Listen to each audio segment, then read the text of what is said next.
me a second. And then we'll go. Start.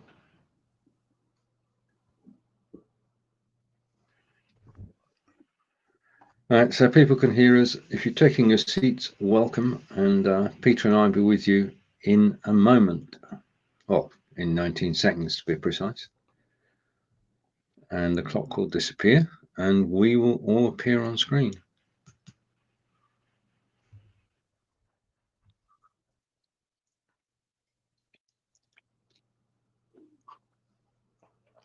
And we're live. Good morning, Peter. Right. Hello. Oh, right. Okay. Good morning, Peter. Good morning to everybody who's watching us live. Thank you. Peter can't hear me. If you're watching us live, can you say that? Can you say whether you can hear me or not? Because that would be good. I don't know if you can hear me, Stephen, but you have no sound because I've got sound here. Right, and over to Mr. John Upton, who will appear on screen with us in a moment. Well, I can hear both of you fine. I can hear all three of us. Yep. Say good morning to hey both. There were only two of us on screen at the time, and Corinda's saying yes, he can hear me. I think it's Peter that has the problem, unfortunately. Pete. All right. Okay. Good. I'm sorry I was a bit late to coming on. Oh, you're all right. My daughter rang just as we were going live to tell me that she's tested positive for COVID-19. Oh. She is the 11th member of staff on her ward, yeah, and 15 patients have tested positive. So that's 26 people on one ward. Wow. So she's a bit upset because it means she's got to isolate for 10 days and her husband for 14 days. Peter, can you hear us? I can't hear you at all now, Peter. No, I can't hear anything. Can't hear you. Right. Okay. And say good morning to Chris, who's saying hello, Steve, Peter, and John. So 10 days in isolation and 14 days for her husband. Can you say something, Peter? Hello. Right. I can hear you now. We can hear you. Every time you change, it goes back to something. Anyway, carry on, guys. I can hear some of it. I was just saying that just as you guys went live, my daughter rang to tell me that she tested positive for COVID-19. Yeah. And she's the 11th member of staff, and 15 patients on her ward have tested positive for COVID-19. Of all 26 of them, only one person has shown any signs. Right. So nobody else has had headaches or anything like that at all. I seriously think that possibly me, possibly you, and both of you are walking about and we might not even know. Well, I haven't seen my daughter since her previous test, so I know I didn't give it her. I know that Angelica's been tested negative, so yeah. But because Alice is NHS nursing staff, she's tested every week.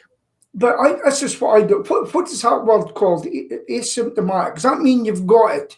You got it, but you show no outward signs. And you're passing it on to people without you realising. Probably. Right. Well, if you don't know you got it and you just carry on as normal. Well, I phoned in a radio station the other day, right? Over the weekend, and I said, it takes ages to get on. And the woman says, so what you for? I says, I am trying to get an antibody test in Scotland and I can't get one. Why do you want that? I says, I want to know if I've had it. My good friend nearly died. I want to know if I've got it and I'm asymptomatic or whatever you call it. It might be a spreader without knowing it. Why can't they give an antibody test? And Scotland stopped it. They forbid it.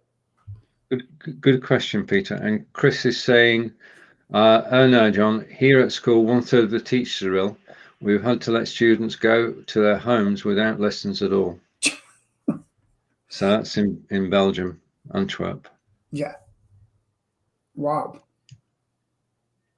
Which brings me to my question that I asked last week. I posed the question, should we go into lockdown nationally? No. I think we should get on with our lives and really look after the people that are ill or whatever. I asked Alice her opinion of the situation. Bear in mind, she's only, relatively junior nursing staff. She's not a doctor. But her and the people she works with, they all feel that it's being overplayed. Yeah. In what sense? Well, they've all these people, 26 people, only one's got headache and a temperature. Is this virus really as bad as it's being made out? And these are, these are medical staff we're talking here. No. Well, see, there's something I've been watching for a while, and I'm not going to mention it. In fact, I can't mention it. There's a certain vitamin that's been spoken about for ages. Right? Now I read that the government's doing trials with it. Something that would get you kicked off certain platforms if you mentioned it. Just to note, crazy. Just a note from Corinda, we can only go off our own personal experiences. And Corinda is saying, I got my best friend that died with COVID. So obviously there are places where it depends on the individual. Yeah. We can agree, 1, it does exist. 2, people are dying. And 3, the government has to do something. Or not. You just want the government to do nothing. Yeah. Well, the thing is, our economy is going to go bust. We're going to go, I don't know, what happens if a nation goes bust? There's no money coming in from the private entrepreneurs and we're all state, like communism. How's your bowl of soup today? No, how's your ration for the clothes? We're not the only country. Mm-hmm. In fact, most countries are in the same situation and spending money they don't have to keep the country going. Yeah. The lender of last resort is possibly somewhere in Zurich. Yeah. Somebody's keeping things going. So what's happening in South Korea? Aren't they handling it well? Are they going on as normal? No, they've got the second wave just like everywhere else, and they got the second wave before we did. So, right, but did they stop their economy? Well, I'm not in South Korea, so I don't have a clue. Right, okay. I don't know if their economy stopped, but I think even with what happened with the flu pandemic in the early 1900s was what did they do? Did they carry on and then die? I don't know. The biggest problem we have, and this is why it's important to actually do something, is that our hospital resources are finite. Yeah. And the number of people going to hospital is growing. And that's the number of people with COVID. The number of people who have, I'm going to say common ailments here, are not being able to get close to a hospital. And the waiting lists are going up and people are dying from diseases which the hospitals could in normal times have helped with. Yeah. Yeah. So, but in our area, what they've done is they've isolated a hospital, and you can't go to that hospital unless you've had a recent COVID test that's negative. So they're trying to do all of those things in a isolated, non-COVID environment here. Now, whether that's working, I'm not 100% sure, but I do know that with Celia, as you all know, she has heart issues. We've had to put up with telephone consultations. And the first words of the consultant is, we're not going to achieve a lot today because I can't do this, I can't do that, and I can't do the other. Yeah. Well, I'll give an example of me. I hardly go to the doctor, although I'm a diabetic and everything. I hardly go to the doctor. Now, I had to go on to their website. I had to fill out a lengthy form. Now, I'll tell you, if I was an older person, I says, you can stick your form in, it would have just come off. I persevered. Give them their due. They got right back to me. My nurse phoned me up. That deal, Peter, I need you to come in with a urine sample. Okay. So I done that the next day and they took it off me. And you know, they said, I haven't heard back from them. Now, the last time I got a blood sample, I says, I haven't heard back from them. So I got in touch with them and I said, what's happening with my sample? Oh, you're okay, there's nothing wrong with it. Any chance of telling me that? You know? So I'm still waiting to this urine one. Do I contact them? I don't want to trouble them. I want to know what's wrong with me. And it used to be a fantastic practice, you know? But over the years, it's deteriorated. I used to get appointments same day, next day. Now I have to wait 2 weeks. So that's what's happened to me. Now here's a question. Why did they take down the Nightingale Hospital? I haven't. The one here is called. They're all working. They're all ready to go back into right. Work. Okay, build more. Flatten the curve. Save the NHS. That was the story. Flatten the curve. Save it. Well, get ready for more NHS. Get them ready, up and running, treating people for other things as well. Put them to the Nightingales, not as a last resort, but as a first resort. But I know they can't do everything at a hospital, you know. Hospitals with the medical staff who are in the hospitals. Mm-hmm. I think equipment wise. No, they don't. I was looking at a lady that organises it, and she says, "Yeah, we've got that hospital, but they don't have everything that's needed." Yeah, but they know so much more about it now that the respirator demand is not like it was the first time round. No. Okay. So I'm going to let that one go because. Before you go, though, staying in COVID, how do you feel about being English and travelling to Wales and being turned back? I'm going to find out on November the 5th, Peter. We're actually going on holiday there. Because they're actually stopping people that have known areas because they were saying, where are you from? Cornwall. Did you pass through this area to come here? All that sort of things. So I think Wales have given themselves a problem. And the country is absolutely divided. Northern Ireland is now in a 4-week lockdown. Yeah. Well, I'll give you an answer in a couple of weeks when we attempt to cross the border. Right, over to Karinder again. He's changing the topic. Breaking news: police mark increase in hate crime last year, and I saw that on the news. Yeah. I think that there are certain pressures that COVID's bringing about. Yeah, and Karinder agrees with Peter. Wow. Now, did you see the great Jeremy Vine show the other day? Did you see that? No. There's a lady called I do apologise, I can't pronounce her name, something Brown. She's a feminist. Jo Brand. Pardon? Jo Brand? No, it's a coloured lady. She's Indian. Okay. Alamaya Brown or something like that's her name. Yeah? Right. And it's so easy to call somebody something. And she actually said on the Jeremy Vine show to Lawrence Fox, who's having a hard time recently because he's sticking up for the right of free speech and to say things. And she outright called him a bullying racist on there. And he just calmly said, I need you to retract that now. I need you to do it. She done it. What happened? The Jeremy Vine show on Twitter, they cut that bit out. But unfortunately for Jeremy Vine, because there's a young chap, the police were you were the interviewer, so we're going to be charged. We're looking at charging you. Jeremy Vine a knock on the door.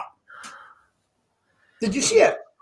No, we didn't see it. No, and I'm We've never- confused what you're getting at, but Very, Yeah, very interesting to how they clipped it.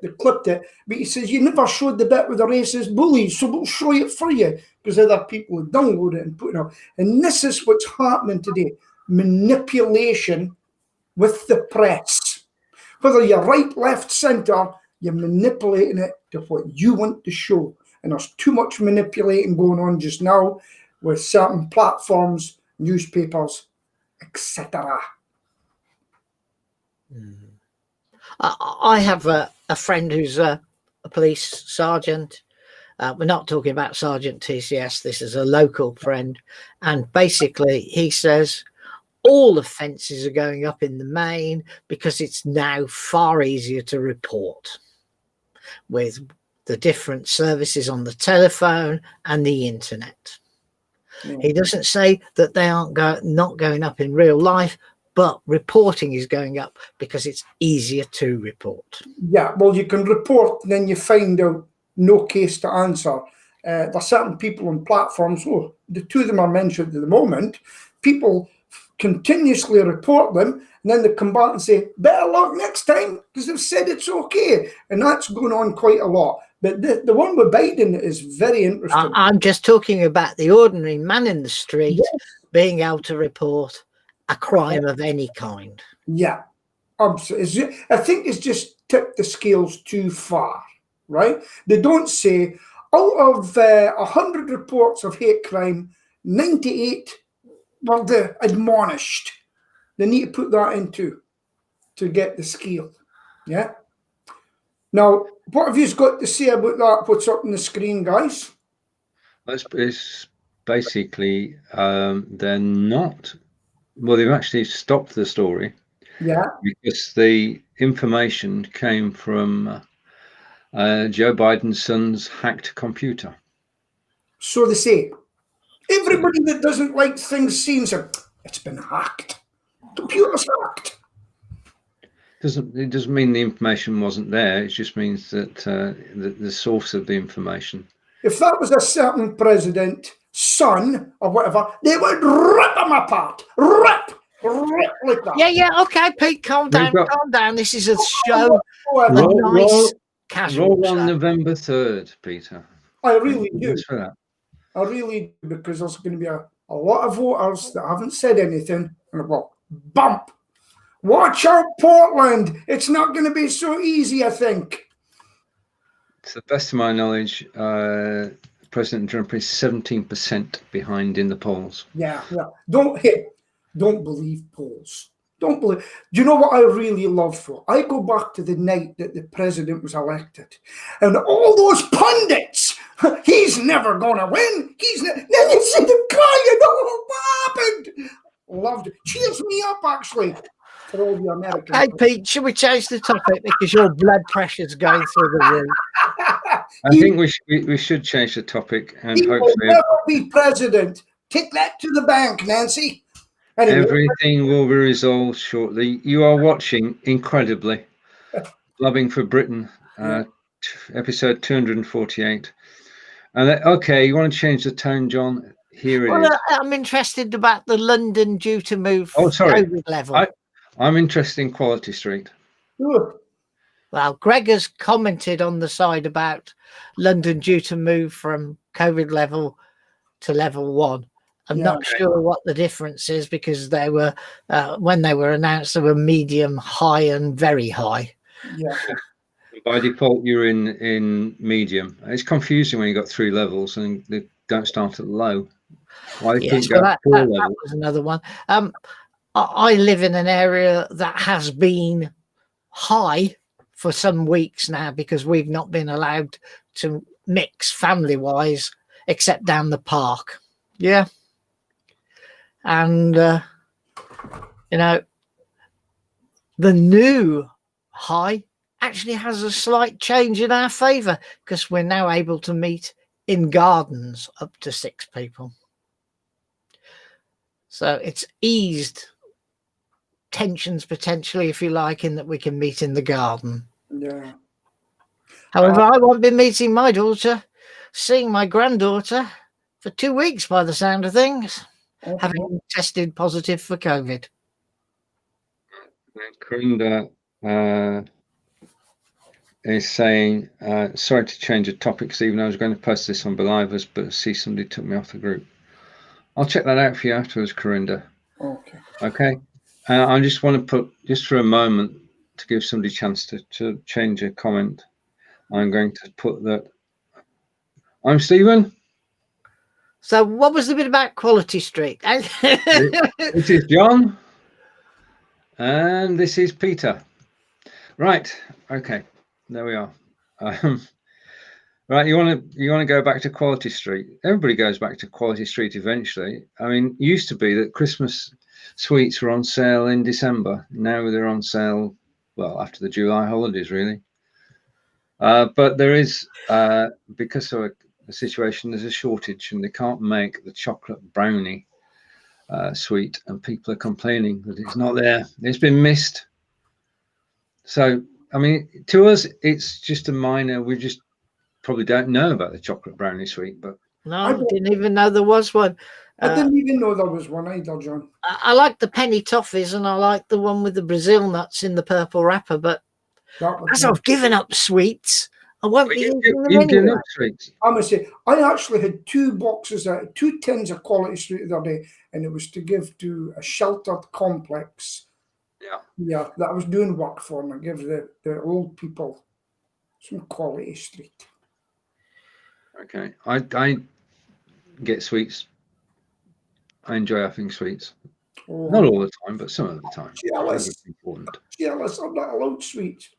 What's on the agenda today? It says that you, Mr. Fraser, are on form. We're doomed. If you want a bit of foreign, come up here. You know, I'm not going to hang back in life. I'll tell you what I mean. All right. Okay. Right. I'm trying to get a non-COVID story. I'll give you a screen share just now if you want. Okay, Peter, I'm going to take this off screen. Okay. Sorry. And I'm going to share your screen. Okay. Now. When I find it, just give me a second. Patience. Yeah, I'm just having a... I had it a minute ago, but then everything's moved and it's... There we go. Right. Right, I'm going to put your screen share. Okay. Full screen. Is it up yet? It's blank. Oh, right. Hold on. I'll take it off and try again. That's what I see. It's blank. Right, so I'm saying, right, I'll remove it and do it again. Right, screen. Chrome. Right, share. Right, I'm waiting for it to come in. That's it. Hang on. Oh, wait a minute. Nearly had it then. There's got to be a simpler way of doing this. Okay, so I'm going to show it in the stream. I'm going to put it full screen. Okay. And Peter, you're in the driving seat. Right, so folks, this is a bit of good news here in Aberdeen, because the trains returned to a northeast town for the first time in more than 50 years. Now, for youngsters out there, Lord Beeching actually stopped a lot of the train stations and railway lines. Now, he didn't have the foresight to look well ahead.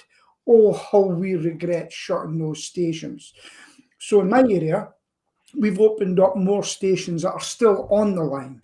So this is a place contour between Aberdeen and Inverurie, Inverness, all these places. So this is a new one because it's an area that is built up with the houses around about it. And it's easy to get to the station, into the city of Aberdeen and back. Now, at one time, from here, you could actually go to Dice near the airport by train and go all the way up to Peterhead. And there was a place called Cruden Bay, and it's quite near Trump Golf Course. Now, Cruden Bay was going to be set up as a holiday leisure centre with the train going through it. But Beeching took all that lines back. And the most important one that I feel should never have been stopped was from Aberdeen up the Royal Deeside line that Queen Victoria used to go up and travel all the way to a place called Ballater. And it would have been a fantastic thing. Now, they've actually built a little museum with trains on it in the area. But oh, how they must regret, because it would have been a fantastic commuter belt.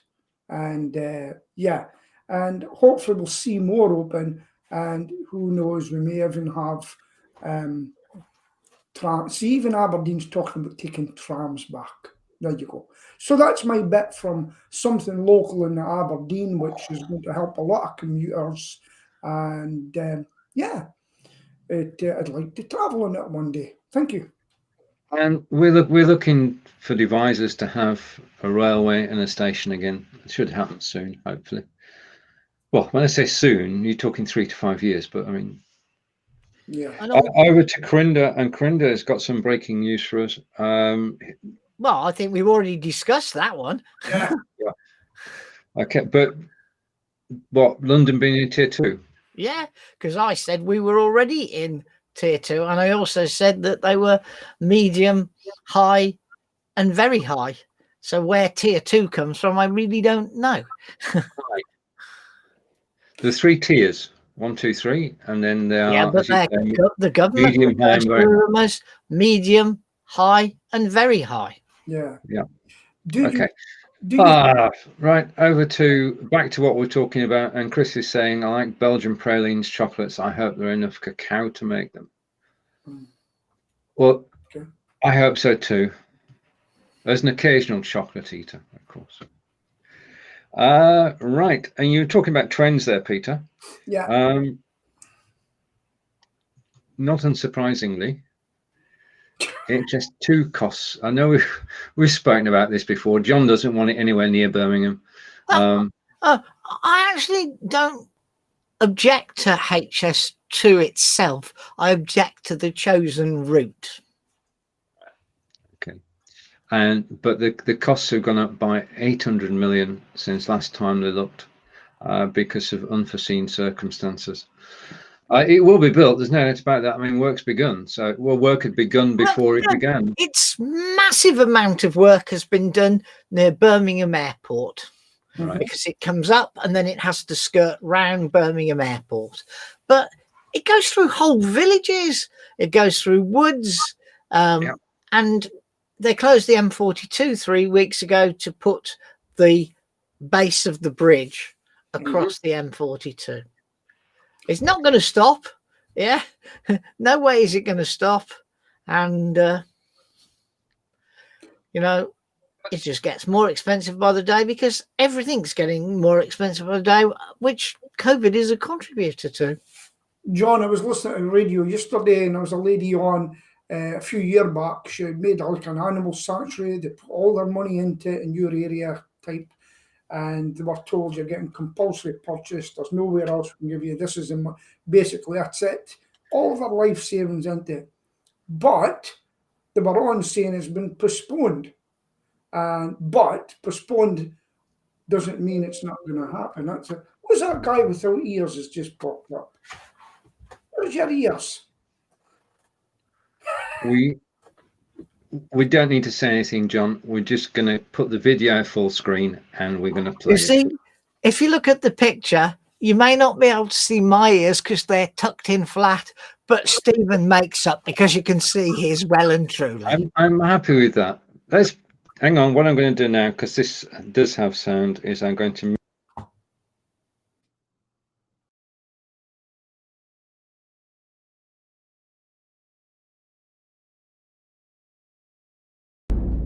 The Inspired by NVIDIA show. 50 episodes, that's incredible. Special guest Sabila Shand and Sanke Shah. It's Thursday at 4 in the afternoon in the UK, 11 in the morning Eastern Time, and 8 in the morning Pacific Time. Join us, watch, learn, and have fun.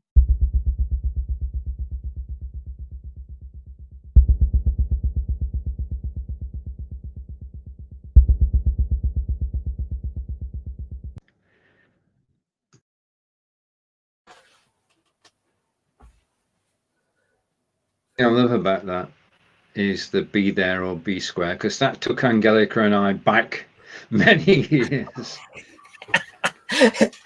Yes. It did. Right.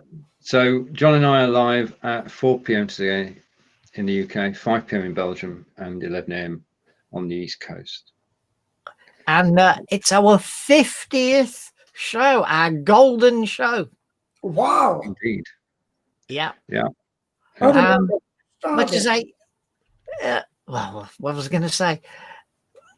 It perhaps doesn't affect you, Pete, but people who are into videos should really be there today, because we're getting the chance to interview not only Abelish, who makes everybody happy, customer happiness man, but the boss, Sankit Shah.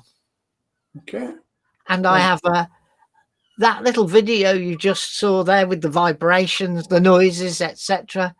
I'm going to show people how I started from a blank sheet of paper all the way through to creating that video. Yeah, very good. And we're not on for 40 minutes this time. We're on for a full hour. Yeah. So get your cup of tea or a glass of water and join us at 4 o'clock. Sometimes I look in and then I go, oh, it's them again. I'm only joking. Now, I remember your first show, and I've got to say, I wish I'd watched it from day one, but it's time. It's time, you know? Yeah. Well, yeah. I was going to say, if you add the 248 and the 50, we only need to do the 2 shows next week. And Stephen and I will have broadcast together 300 times. Wow. That's a little milestone. Well done, guys. Well done. Okay. So I'll take that off screen. And okay, so it's back to us.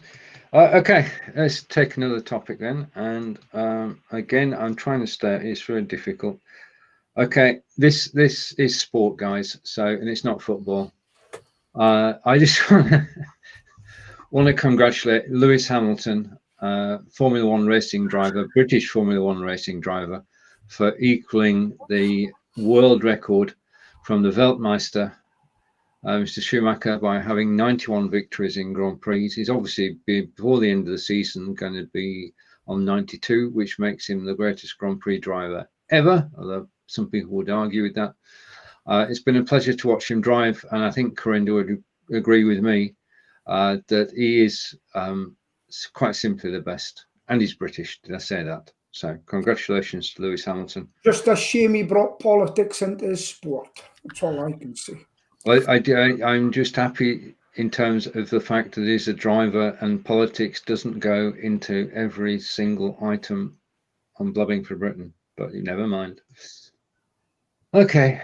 There's also going to be politics and everything. John. Yeah. What's this last week been all about? 2 renegade Premiership clubs got together, that's Liverpool and Man United, and come up with a scheme to kick the bottom 2 out the Premier League, rearrange the way relegation is done by making it that 17th and 18th go down, and that the 16th team play the top, the second and third team in the what's the league? Look, championship's the word I'm looking for, and it's all a load of rubbish, and it all got no only people to vote for it last night were the 2 clubs that came up with the idea. Can we name and shame them? I did. I said they were Liverpool and Manchester United. All right. Okay. I mentioned we didn't do the shaming bit. I mean, they're just looking after their own. But the Premiership have agreed to give 250 million. Is that a year to the lower teams to actually keep them going? I did see the figure, but didn't see whether it was every year or whether it was just a bailout for this year. Yeah. Actually, just on a note, do you play fantasy football, either of you? No. Well, since Twitter started in 2009, that there's been a fantasy football league, and I play my own team in their fantasy team with 3 clarets in there, of course. And usually I'm at the bottom, but I'm actually in the top 10 at the moment. So I just wanted to note that in fantasy football, well, not only are Burnley in the top 10, I am. But my team are second, and it isn't because they start with an A either. They actually have earned the right to be second. Brilliant. Don't think they'll end up second, but Right. it's a very good bonus at the moment. And they have a game in hand over those who are third, fourth, and fifth. So it's quite interesting to see what will happen. Yeah. And over to Chris. And Chris is saying, I do all I can to be with you for a special birthday party. Excellent course design video. Well, John's courses are the best, simply the best. So there you are. Right. Okay. I just want to bring up, whilst we've got the screen, I just want to bring up one other video if I can find it. That's an image. I just want a video. That's the one. Okay, this is an invitation to everybody who's watching. There is a new community taking shape. It's only just getting going. This is your invitation to join us.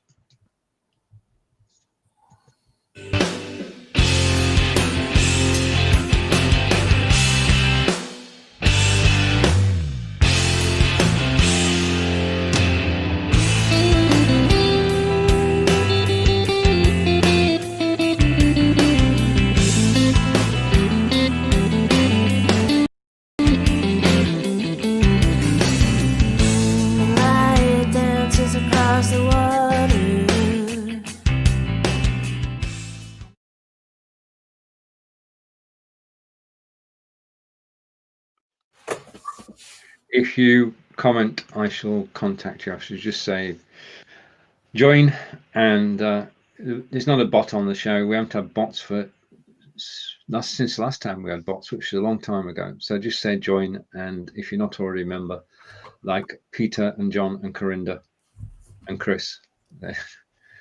How was it going anyways? I noticed people joining. Yeah, people are joining. We're discussing the live video blueprint, Rising United World Radio. We're getting on with things. I think that the key to it is to open your own group about your own topic and actually just get going. And that's good. So you should always have a second plan in case anything goes wrong with a platform. No, the thing that's gone wrong with it is with Facebook. Doing live video on Facebook now is a pain in the derriere, because when I give you guys the link to the post, it's not the post. It's not where the video is. If people click that link, they've got to find that link, they've got to click on it and then take to another video, and the whole thing is broken. And if you edit the post, it disappears. And it's just a Horlicks. There was a young lady the other day who wanted to cross-post her videos to the live video hub, but not her back catalogue, which is fine. She couldn't do it because Facebook had changed the system. That way of doing things is broken. You can't share the second post. You can only share the first post, cross-post the first post now. So they made a right Horlicks of it. And it was mentioned in Owen's show on Monday that people are suffering from Zoom fatigue. Would you agree with that? That there's so many people Zooming that you just flash past live video? Yes, they're Zooming so often they don't know whether they're coming or going. Or where they're going to. I think that's the other thing. There's a lot of the quality of a Zoom call is the quality of the content is not necessarily as good as the quality of content on videos that come from BeLive and StreamYard. Yeah. Or Restream. I mean, when I was with a networking organization, I'm no longer with it. When it came to the Zoom calls, I just said, not the same again. I just didn't enjoy it, you know, because I was no new people basically or anything. I just didn't enjoy it anymore. If the Zoom call, live Zoom call, is an hour long and there are 10 of you, it means you actually get 6 minutes to talk. Yeah. Which means for the other 54 minutes, you've got to sit there like cheese at Fortman's, looking interested in the other 9 people saying what they're saying. Yeah, I was a networking group Zoom the other day with 57 people. Yeah. The host spoke for probably 80% the other time, and the rest of us got about 13 seconds each, you know? So it's like having you're getting a live audience, aren't you? I mean, the people who are participating in the 57-person Zoom call are actually an audience. Yep. That's why I like some webinars.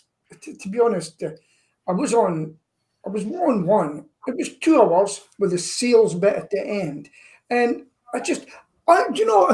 believe us or not, people that are listening in, this is one of my highlights of the week because I'm a very busy man. I'll let you know. I've got loads of work as soon as we leave here, but I set my time to be here. Are you listening, Stephen? So. I do. If Stephen Silk is watching, then you are more than welcome back for the 250th show. We miss you. Yeah, true. It's a question of balance, isn't it? Yeah, John. But no, I know when people say, "Well, my guy said to me, there's a bit of work. Could you help us?" I said, "No problem."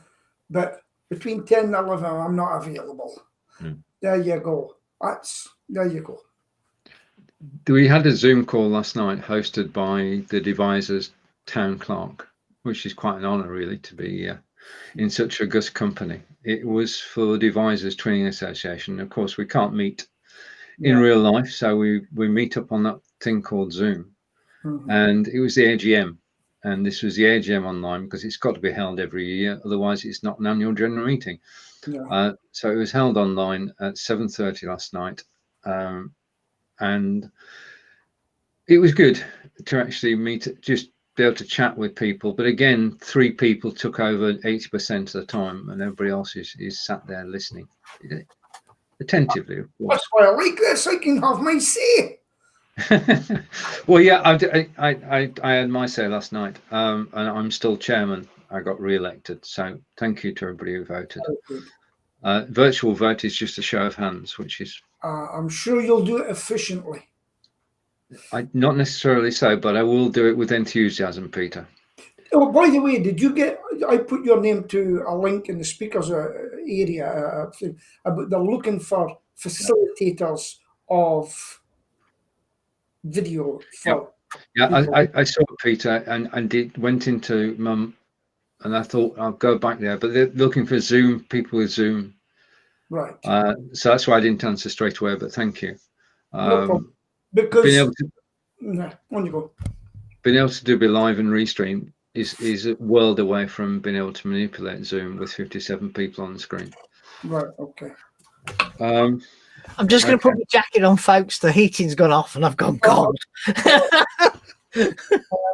I'm just pretending it's warm, but the sun is shining. I've got the curtains closed. The sun is so strong. I'm sweating. Hang on a minute. I know you all love to see John, actually. Oh, get out! That's cruel. I've got breaking news. We'll let John put his jumper on. Yeah, go, Peter. I've had my first bounce check. Oh no. What are the chances of actually getting the money? Well, you see, when the guys go out, I say to them, get them to pay by credit card, cash. Checks, I'm not too sure about, I said, because we need money. And there's just an example. And I says, no more checks. I says, pay by card, cash.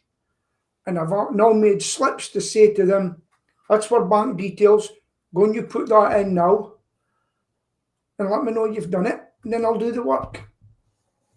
Because I said to the guys, I said, people are going to be running out of money. And I says, if you get a businessman writing with a check or anything like that, it's more houses. The banks are starting to. I'll tell you what happened to me. I went to a house one day. There's a lot of people working from home, as you know. And the guy was a solicitor, actually. He said, my wife's a solicitor too. So I says, you be quiet? He said, no, you're joking. He says, what are you doing?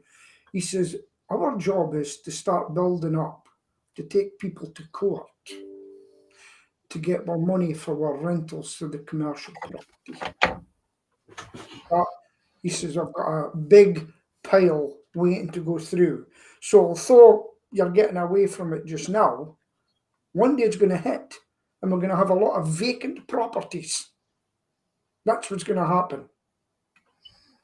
And they'll have to be turned into emergency housing, like the prefabs after the World War, because a lot of people are going to lose their homes. The banks may have to own them and rent them out to. The banks are going to end up owning a lot of property, aren't they? Yeah, and they're going to have to get people in them, either direct paying them or getting emergency housing money from the council, who may not have the money to pay them. Right. This is just a quick question before I bring the topic on screen to sort of see. Do you have some cash in your wallet? Yes. Not very much, but yeah. That's it. I don't have very much either. I think we're now in a situation where things are going to be changed yet again, because there's going to be a change in the law which will allow you to go into any shop, not buy anything, and get cash. Well, I haven't used the ATM for many, many years because we had a spate of readers being added to the ATMs around here. So whenever I want cash, I'll spend around about £5 and then get me cash back then. Yeah, but it's illegal at the moment for you just to go into a shop and say, "Give me 50 quid in cash." And so it's not just illegal; it's almost immoral, really, isn't it? Wait a minute. If you're getting 50 quid in cash from them, where do they make money from that? That's why I feel you have to spend some money. Yeah. And if I go into Lidl and I want some cash, I'll divide my shopping up, and I'll have sort of 5-7 quid's worth of shopping that I'll ask for cash back on, and the rest will go onto my credit card that I clear at the end of the month. Yeah. So, and get some very, very tiny amount back, but I do get some reward cash back from it. Yeah. But so that's a strange thing. Can I get 50 quid, please? Yeah, that'll be £50.50. No, that wouldn't work, would it, Peter? No, because you can't charge for using a credit card in this day and age anyway. No. So if you're going to say 50 quid, oh no bother, and then this you say I give you 50 quid, you're not spending it in my shop. No, hold on a minute, get your baseball bat out, clunk, take that, then come back. Yeah, but most people, I know, would morally feel obliged to buy something to get the cash back. I've got to tell you something I'm guilty about. I go into McDonald's because I go in and I say to them, do my hand. Are you taking out, sir? I says, yes, but I just need to use the toilet first. Up into the toilet, wash my hands and everything. Sometimes I buy a burger, but I'm not allowed to them. Then I'll come downstairs and I'll say to them, oh, I forgot, I'm not allowed this sort of food. Cheers. The average person in McDonald's behind the counter won't give a monkeys that you went to the loo. I don't know. You know, I've got to tell you something. I've watched these people. I don't use Burger King, but like some McDonald's and that. They are hard-working people.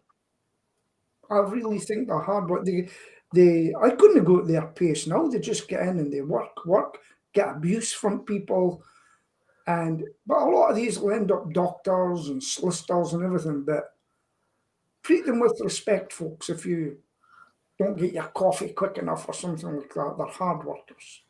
Burger King. What's Burger King? We used to have 3. One has been flattened and is now an extra piece of car park for the Renault garage that it was next door to.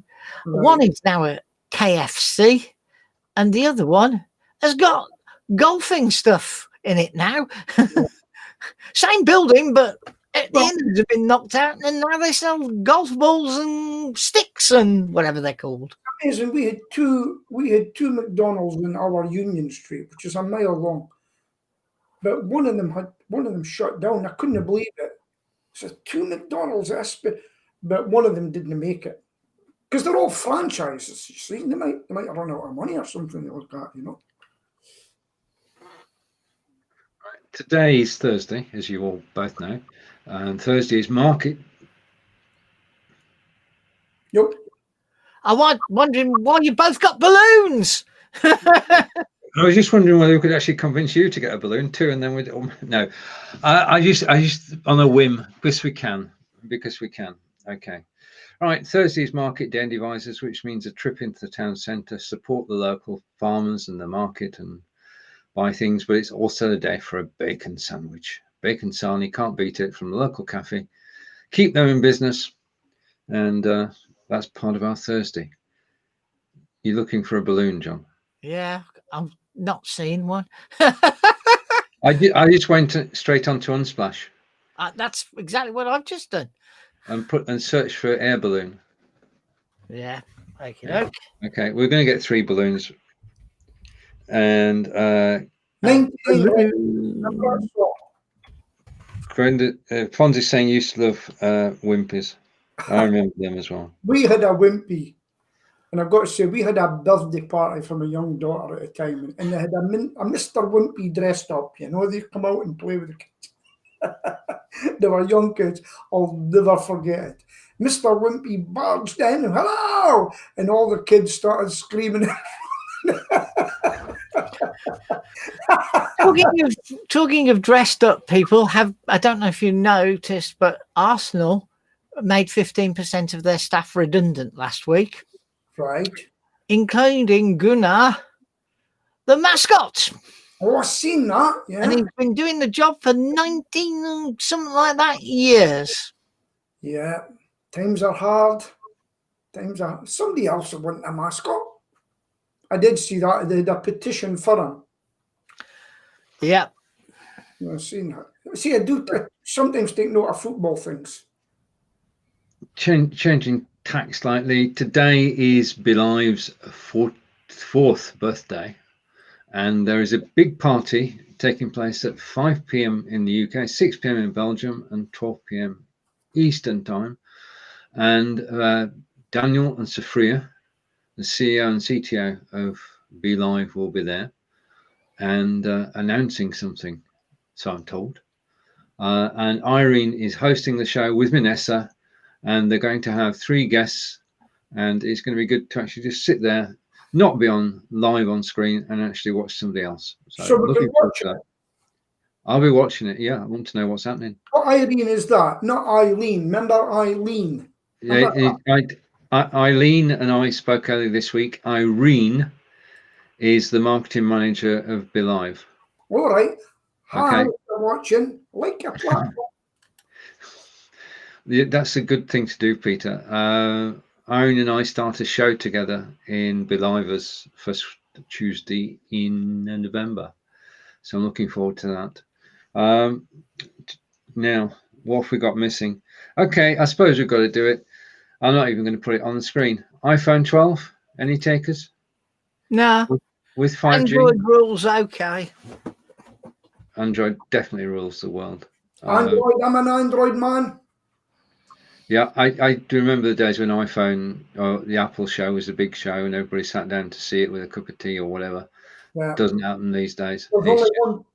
There's only one thing I miss about the iPhone. If people we get a text through with their address and everything, and you used to push the iPhone and it went bang right onto the map. It doesn't do that with Android. John, you're looking puzzled. Me too. Me too, because I don't see why you shouldn't be able to do that at all. Right. But let's take that offline and we can look at it with you post this, and if we can make it work, you can demonstrate it live next week. Sometimes I push my finger on it and it can be difficult. Yeah. It doesn't come up as a hyperlink. Well, I don't understand the 100:1000, but 100 to 100. I agree. 100 out of 100, I think, is what the way we're headed, or 5 out of 5. So we've done the iPhone 12. We've done the contentious bits. We've steered clear of that. What's this one? Oh, right, okay. Mhm. There have been so many pastiches and takeoffs of this that it's not true. I mean, what possessed the ad agency to actually do it, John, Peter? I don't know this one. Please explain. This is the ballerina that needs to retrain for Oh, IT yeah. as Yeah. a COVID advert. I think it's pretty disgusting, It personally. was totally, and on many levels, and not the least of which is if you're working in the arts at the moment, that don't bother, retrain. Yeah. Yeah. I mean, my sister's youngest, he's, I don't know, he must be 20, 21 now. Yeah. He spent the last 4 years training to be a professional dancer, and he's really good at it. Yeah. And last year, he got his first real job was in Panto at Blackpool. And he was even up enough to actually get a mention on the, what do they call it? The bill, you know, when they say there. He's not able to get anything at all these days because there isn't anything. I did read about that, and I listened to on radio, and I think it was a Nick Ferrari show, and people were putting in when they were there and telling them what they'd done. So there was a photographer put all his details in. Guess what? He'd come back and said he should be. Oh no, that's a different thing from what we're talking about now. Right. This is an advert. I've seen saying that. that, you know, you need, you know, it shows a young lady ballerina doing up her ballet shoes, and Yeah. then it says maybe she needs to retrain in IT. Well, I tell you, there are no IT jobs either. So No. why Ballerinas. express that, I have no idea. I think this is the same one where you can go to a website, put in, Right, the one we're talking about is an advert. You're talking about a separate issue where you can go onto a website, you can answer some questions, and it tells you what the ideal jobs for Yeah. you are. Well, anyway, And they what- come out as absolutely bloody the photographer was told to be Don't know. oh, what? he no money. Right, now they've had good fun with the advert. Cummings, everybody in the government has actually been subject of an advert. Rebranding of the job, yes. Yeah. And people's faces appearing on them. Do you know something? That before they do this, why don't they sit and think about these, or get a panel of people like us and say, "Are you mad? Are you off your head putting that out?" You know, because anything you're putting out is now going to be scrutinised. You know, it's just. But I have to tell you now, some of the COVID ads, the videos, I actually like because their simplicity. They don't try to be fancy. Nothing whizzes and whirs in from the outer space or anything like that. They simply flow through in a sensible manner. And I'm quite impressed with some of them. See, They probably only made cost 2.5 pence to make yeah. compared with a fancy advert, but I actually think they work well because they are simple. I see if I was I'd be hard. I'd have a coffin there and an undertaker's, and the undertaker say, "What size is yours going to be if you don't wash your hands?" That's hard, man. Yeah, but you're a shock jock, aren't you? At the end of the day, you're a shock jock. Oh, but that's true. I'm going to take my hat off to Corinda because I can go into the kitchen, I can do a decent roast or a lasagna or anything like that. I cannot make a cake. And Corinda at the moment is in the kitchen actually making a cake. Either of you guys bake cakes? No, I watched Sheila making my special cake from the diabetes. I've no patience for it. And Corinda's also saying, I got my bus felt. Your bus felt, was it sore? What's bus felt? I don't know. We'll find out later. I think you'll find it's a mixer. All right, okay. Oh, wow. You do bake, John. wrong. You do bake. Your secret is out. Bus felt, okay. Okay. And Corinda just needs his party hat for 5 p.m. today. Your secret is out, John. And no, but Peter didn't know what a bus felt was. I didn't know. Neither do I. because well, Busfeld comes up as a town. All right. Okay. some inappropriate there for a while. Right. And John, it's over to you for the first time today. Busfeld is near Homburg in Germany, so I don't know what his Busfeld No, is. that would be Bushveld. I'm sure it's just a variation on spelling that needs to be done. So you can see that we've all got our balloons and we're all flying away after this show.